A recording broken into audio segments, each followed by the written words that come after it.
Este video es parte de la consigna de lógica cableada, práctico número 3 de automatismo y control, para la carrera de mantenimiento industrial. Explicaré brevemente el funcionamiento de los esquemas de potencia y mando simulados en KDE. Actividad número 1. Marche y pare de un motor asincrónico. Este es el esquema de potencia. Por seguridad, está compuesto por una protección termomagnética. KM1 es la contactora y cada uno de sus bornes representan los contactos principales o de potencia. F1 es el relé térmico y sus contactos principales. Esto simboliza el motor trifásico con conexión a puesta a tierra. Este es el esquema de mando. También cuenta con protección termomagnética. F1 en este caso representa los contactos auxiliares del relé térmico. Consta de un contacto normalmente cerrado y un normalmente abierto. S1 es un contacto pulsador normalmente cerrado. Este también es un pulsador normalmente abierto. En paralelo a S2 está KM1, que representa los contactos auxiliares de la contactora KM1. En este caso su función es de realimentación. Esta es la bobina de KM1. Al alimentarse, se activa la contactora.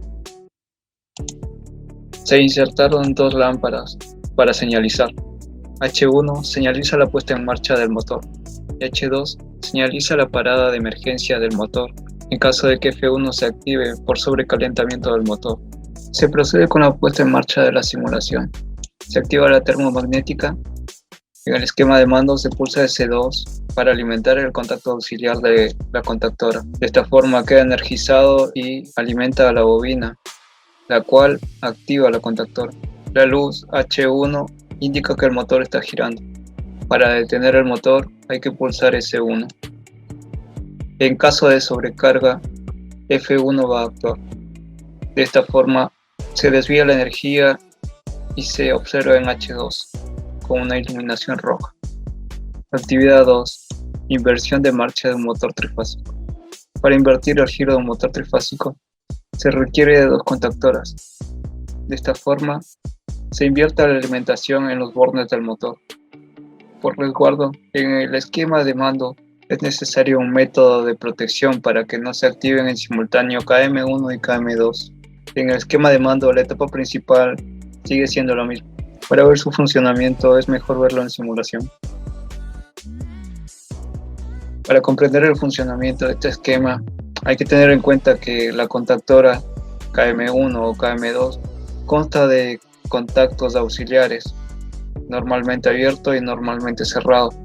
De esta forma, en simultáneo, ambos cambian de estado. Se pulsa S2 para que se energice KM1 y se cierre el contacto auxiliar. Por consiguiente, se va a abrir el contacto normalmente cerrado de KM1 y de esta forma se alimenta la bobina. Se ve señalizado en H1 con una luz amarilla. Se observa que la alimentación es directa pasando por KM1 hacia el motor, teniendo un giro horario. Un detalle a tener en cuenta es el paso a paso de la alimentación en cada uno de sus elementos. Se puede ver que KM1 se abre por seguridad para que no se accione KM2. Ahora, para invertir el sentido de marcha del motor, hay que pasar por pare, es decir, pulsar S1. El siguiente paso es pulsar S3. De esta forma se energiza el contacto KM2, dando alimentación a la bobina de KM2 y cerrando los contactos de la contactora KM2. Se observa que el motor cambió su sentido en un sentido antihorario. Del mismo modo, cambia el estado de los contactos auxiliares de KM2. Para detener el motor, siempre hay que pasar por el pare de S1. Se desenergizan las bobinas, por consiguiente se apaga el motor. En este esquema también cuenta con la protección térmica de un relé térmico. En caso de emergencia se deriva la energía hacia H3. Actividad número 3. Se solicita que un actuador lineal inicialmente en reposo a la izquierda se desplace hacia la derecha y que al cabo de un minuto regrese a su estado de reposo. Para esto es necesario contactos de fin de carrera, S3 y S4. Pueden ser contactos normalmente cerrados o normalmente abiertos. Se hace uso del esquema de inversión de marcha del motor trifásico. A diferencia, se lo dota de un temporizador a la conexión. Por fines prácticos, se lo temporiza por 5 segundos, dado el tiempo de la simulación. Procedemos con la simulación. Se alimenta el esquema de mando y de potencia. Lo que va a pasar es que KM1 se energiza, por ende el circuito de realimentación se cierra. El circuito de realimentación permanece energizado, pasando por S4 normalmente cerrado y el cerrado de KM2, energizando la bobina de KM1, cerrando la contactora KM1.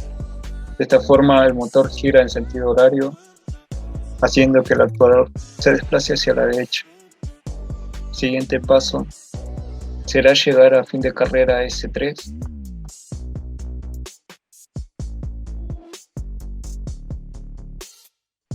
Por estar vinculados los contactos S4, uno normalmente abierto y otro normalmente cerrado, instantáneamente invierten su estado. De esta forma, este S4 se abre y todo el circuito de KM1 queda sin energía. Por consiguiente, la contactora KM1 se abre, el motor se para. Esta línea queda energizada al cerrarse S4, empezando el conteo del temporizador a la conexión KT1. Por cuestión de practicidad no se le asignó el minuto que se solicitaba, se le asignó un tiempo más corto. El siguiente paso, al terminarse el tiempo, se cierra el contacto normalmente abierto asociado a KT1.